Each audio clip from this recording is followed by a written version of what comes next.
So it's not as expensive as It shouldn't be. Yes, and actually the costs are coming down. Olá, esse é o Poder Entrevista. Eu sou Paulo Silva Pinto, editor sênior do Poder 360. Vou entrevistar Hamad Almarar, CEO global do Grupo Edge, da área de defesa. O Edge, com sede em Abu Dhabi, nos Emirados Árabes Unidos, foi fundado em 2019. Faturou $5 bilhões em 2024. Tem participação em 35 empresas em vários países. 2 estão no Brasil, a SEAT, fábrica de mísseis em São José dos Campos, e a Condor, que produz armamentos não letais no Rio.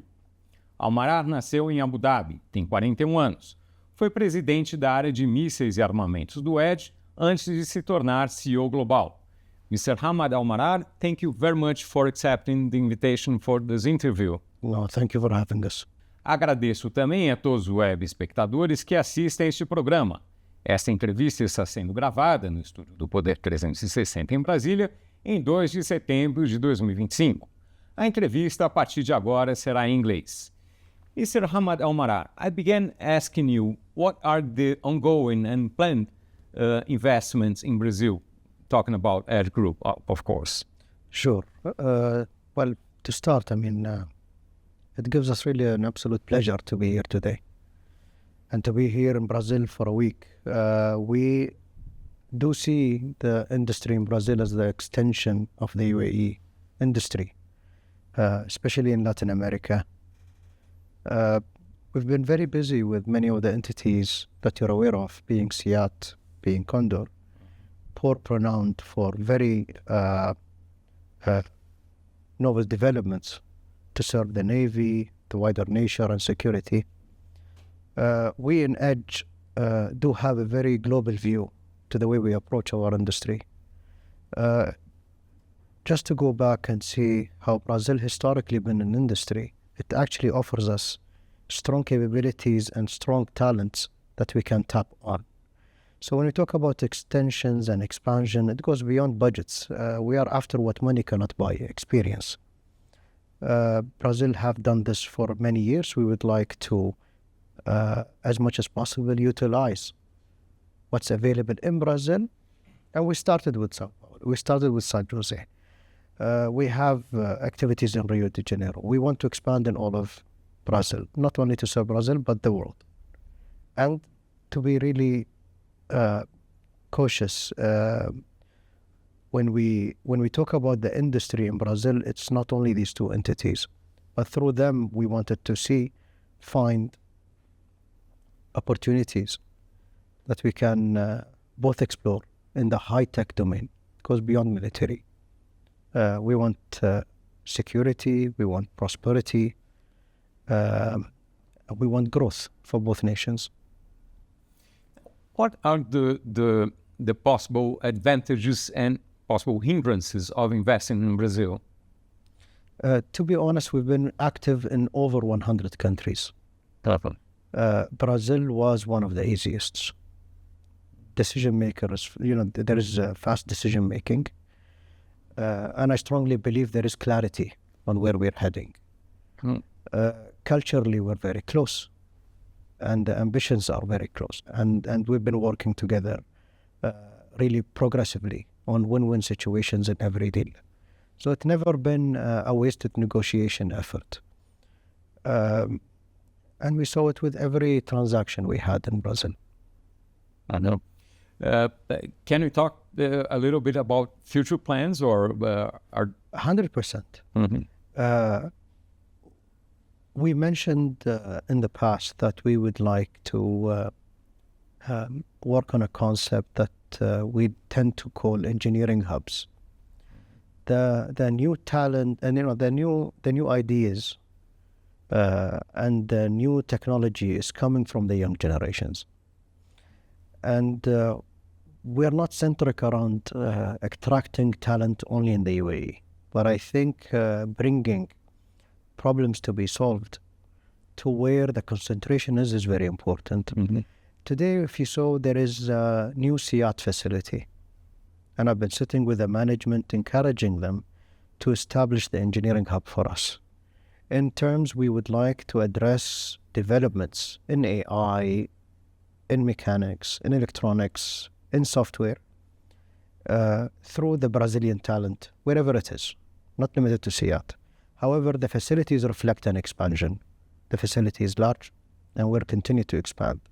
So for us, SIAT is going to address the electromechanical software business that we currently have. So you can say drones, smart systems, AI, navigation, and so on and so forth. And we would like it to be managed by SIAT, and we would like SIAT to grow, but also we want the ecosystem to grow with it. Brazil has 17,000 kilometers of international borders. Yes. What can be done to enhance their protection? One of the things that we that encourages us to, and actually excites us when it comes to such partnerships and alliances is we cannot be hostage to our own geography. And normally any technology we want to develop is supposed to solve a problem. We might talk about the UAE, that we have a very harsh weather. We have humidity, we have fog, we have desert, we have hot weather. We have different problems to deal with. And then we come to Brazil, and it is a continent. And there are other problems that we have to deal with. They're all solvable. But then how can we bring it in the most effective manner?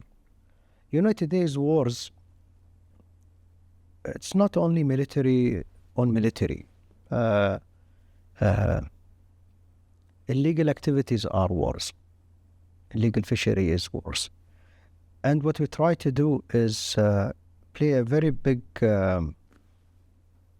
role in trying to find or prevent harm happening rather than dealing with the harm. So we talk about surveillance, we talk about drones, we talk about cameras, communication, satellites, where you get to have, how can we get so much information, filter it to the decision maker so we can have a faster response. And this is something that we've done very well in the UAE, considering that Abu Dhabi, for example, is the safest city on earth. And the only thing that played a big role is fast decisions.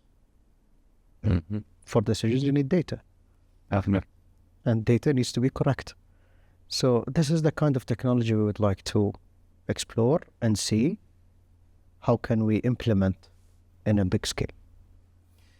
We have an impression that the battlefield changed a lot in recent years. Yes. If so, what can it teach to the future of the defense industry? Every region has its own challenges, and every engagement brings new opportunities to develop and address. There is not really one right answer. We need to always be. The problem is you're always on the back foot. No. So the whole principle of Edge is to move fast and try to have solutions at the hands of the end user as fast as possible, and have our systems to be modern on infrastructure, updatable, upgradable, to address the coming threat even faster. Perfect.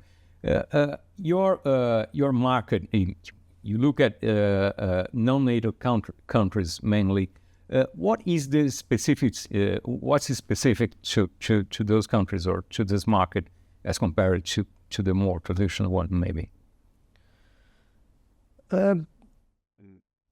Again, when we talk about there is supply and demand to start with, effectiveness in solutions. We have our ways of making them more affordable. We had to make it more affordable. And we come in a country where we really stretch the dollar. So nothing is for granted. That gave us the ability to export efficient solutions across the world.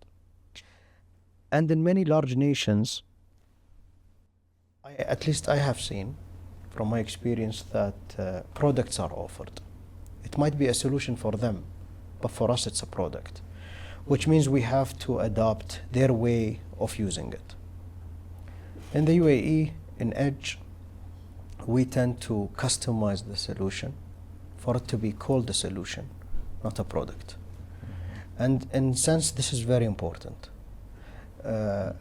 Language is a barrier, culture is a barrier, geography is a barrier, weather is a barrier, environment is a barrier. So it's very important that you give a solution that will work today and work when you need it within the next 15, 20, 25 years. But not only that, how can you have an infrastructure that you can rely on and upgrade? We are not heavily monetizing on our solutions. It means we're not selling it to try and have a huge revenue because we cannot customize it. What we do for the UAE is what we export to the rest. And that's why I started by saying I see Brazil as an extension of the UAE. Now, going towards the end of this interview, I must ask you about artificial intelligence. What's the role of artificial intelligence in the future of the defense industry? Of course, I know that Edge has a huge investment on it, so I'd like you to talk a little bit about it, if you can. There are many articulation of AI. I mean, people do see different definitions for AI. The reality of the fact is AI is a tool available that is quite smart, fast, and we need to make use of it. In terms of results in development, for example, in engineering, it accelerates your timeline because the means are there. So this is if we are using it in design. If we are using it in analysis, it gives you reports very fast. We go back to the point, decision making is important. So the availability of data is very important. And lastly, it's unbiased. So if you were able to strike a report from details and data that you have, a data set that you have, instantly in any point of time, reliable, you have better results in implementing it. We go to the implications of drones, weapons. If calculations are done correctly, means your systems are going to be more reliable. Your drones will operate longer. And because there is no human behind it in terms of data, it can analyze you what you want to see. So it doesn't overwhelm you with information. And of course, there is also the fine line of how to ethically implement it. Yeah. And what would be this limit in your view? In my view, an end decision by a human is always important. But the availability of data is way better and more accurate and more timely through AI. Now, a very last question. If you can, is there an assessment that you have? Of course, you have an assessment. Can you share with us some kind of assessment regarding the conflict in Ukraine? Is there something that surprised you in some ways? As you rightly said, I think the battlefield have changed. And if you see conflicts all around the world, not necessarily that one, the rules are changing, the engagements are changing. The underlying denominator is human beings adapt fast. They go into survival mode, and they'll go far and beyond to change the rules of the game, right? It depends on the region. It depends on the type of conflict. It's continuously evolving, but surely it shifted the paradigm, or it actually changed the way military solutions used to be addressed. It used to be a very expensive industry. It used to be driven by a very solid foundation for it to survive and operate over the next 20, 25 years in terms of products. This is not the case now. Maybe now you just need to operate few years and be ready to operate few years. So it's not as expensive as It shouldn't be. Yes, and actually the costs are going down. Interesting. Perfect. Well, perfect. Is there anything you like to add that I didn't ask? Brazil is very important to us. As we go back and say, every challenge in Brazil, especially geographical challenges, being the Amazon, being a huge, seashore, borders, vast lands, gives us space to innovate in a way that we cannot do maybe in the UAE, because we do not know the problem, which will help solidify us as a provider of solution that can deal with any geography and can deal with any challenge environmentally, to provide you the right solutions to address your issues. And there is nothing better than having two minds. So maybe three, but definitely we do not work alone. Perfect. Mr. Hamad Almarar, thank you very much for this interview for Poder 360. Absolute pleasure, and thank you for the time. Thank you. Ciao. Agradeço também a todos os web espectadores que assistiram este programa. Esta entrevista foi gravada no estúdio do Poder 360 em Brasília, em 2 de setembro de 2025. Para ficar sempre bem informado, inscreva-se no canal do Poder 360, ative as notificações e não perca nenhuma informação relevante. Muito obrigado e até a próxima.